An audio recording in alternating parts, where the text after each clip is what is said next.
Hey everyone, what is happening? And welcome once again towards one of my recaps. My name is Karath, and just bringing you, I guess, a long-awaited recap. I guess it has been more than 2 weeks. Like, has it?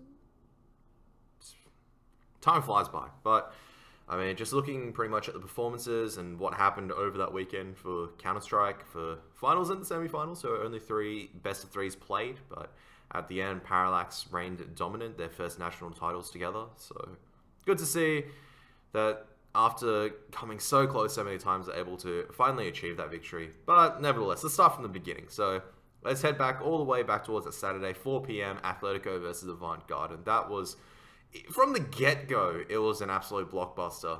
A best of three going down towards 16-13, 16-14 victories in the end for the last two maps for Atletico. They lost the first one 16-7, I believe it was on Overpass, but they were able to come back on Mirage and Dust 2 as well. And that's really the tale of critical rounds in Counter-Strike. You'll always have to wonder if it was just not for this one round, if it was not for Zedski missing that shot, we may have seen a completely different universe, I guess. But nevertheless, shots were missed, and I guess that shot will haunt Zedski for a long time.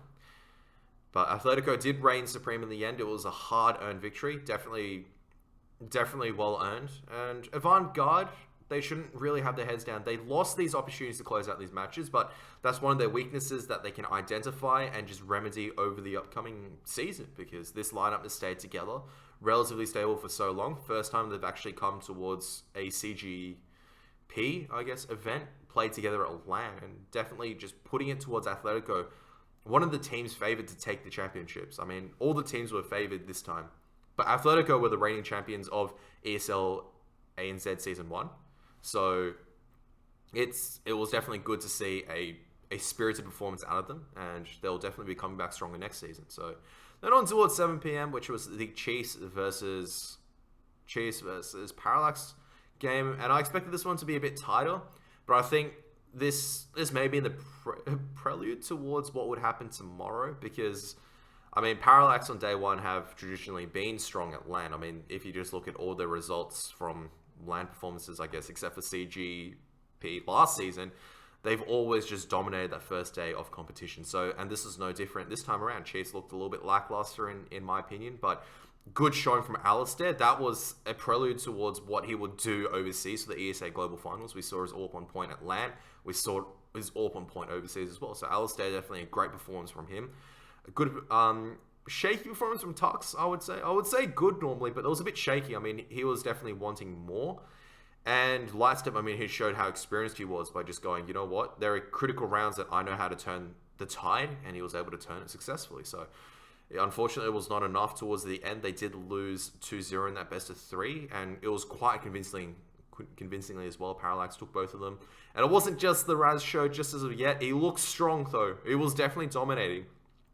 But we didn't know what was happening at that time yet. We thought it was a standard Parallax. You know, there's one player that does huge, and then two supporting casts that also do really well, and the other two players put in numbers as well. So then on towards the finals, which started 4 p.m. on Sunday, and that was Atletico up against Parallax. And the first map we were heading to was Cache, and that was definitely a surprise to me, because I expected no team to actually not ban Cache against Parallax. Just looking at their map record, I would have just banned Cache every single time. But Atletico did their homework. Cache was one of their weaker maps. Obviously, either a lot more confident coming to the Cache, believing that they've remedied problems, and took it towards Parallax. And we saw a 16-7 victory on Cache on their side. And I would say that if it wasn't for Raz, it would have been an even stronger victory for Atletico on that map. We saw Infrequent going absolutely off. Elias, and I believe it was either Chutch or Wizard putting in some supporting performances as well. So completing that core third performer for that winning team. Raz was really the only one putting numbers on Parallax as of that time, and you may have thought that he was a little bit burning out, maybe a little bit, because that's disheartening. When you put a 30 bomb on the losing side, you kind of go, hello team, I need that support. Parallax did step up afterwards though, And it was a complete turn of fortune. So firstly, a 16-7 victory, but then afterwards on Dust 2, on Atletico's map, it all fell apart for them. 16-2 once again.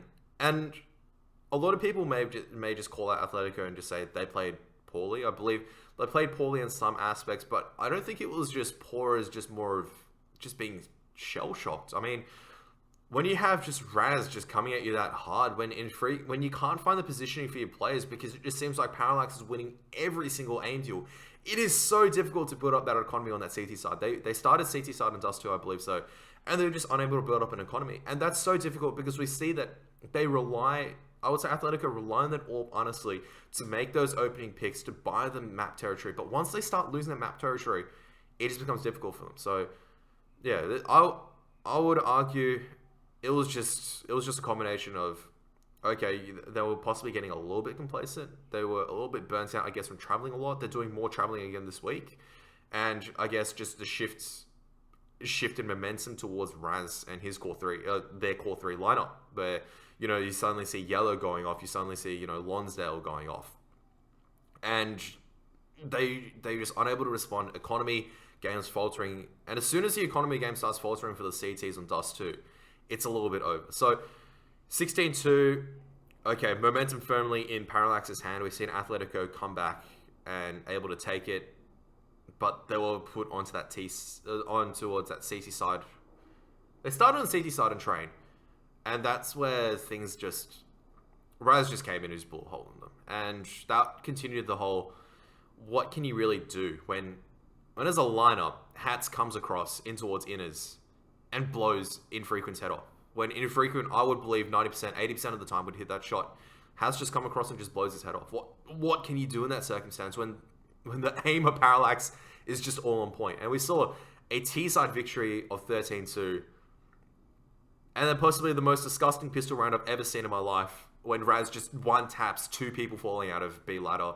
You know that it's kind of just all over. And I guess that was just a story, is that Atletico, they were just completely just shell-shocked, and there was not much that they could really do, and it was really unfortunate to see that happening. But congratulations to Parallax. I mean,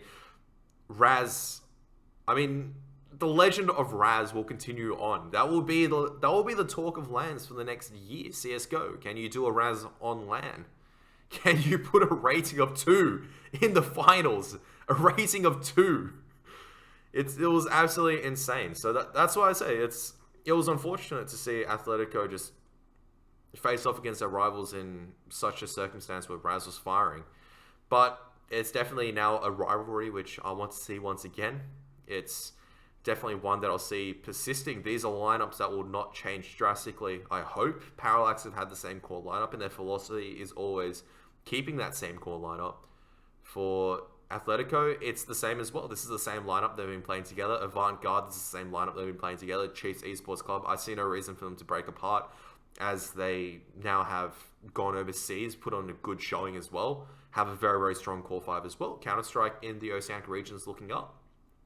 I guess the notion of off-season now maybe put to the test. I mean, it's those teams that have not made it to those top-level competitions that I guess maybe shuffling around in that Division 2, bottom Division 1 lineup. So hopefully the shuffle isn't as bad this time, but once again, that would be another video. This is just a recap of the CG OEM. So congratulations to Parallax, who won in the end. Bad luck to the teams who came close but weren't able to make it through. So Avantgarde and Atletico in particular.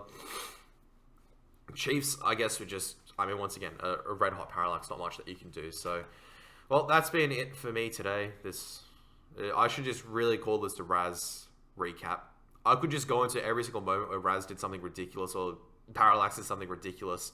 But I could also go into stuff where Infrequent did ridiculous on Cage as well. He played very, very well as well. So it's not to take anything away from Atletico at the end of the day as well. But that's out for me. Otherwise, I hope everyone has a great day. That's me signing off.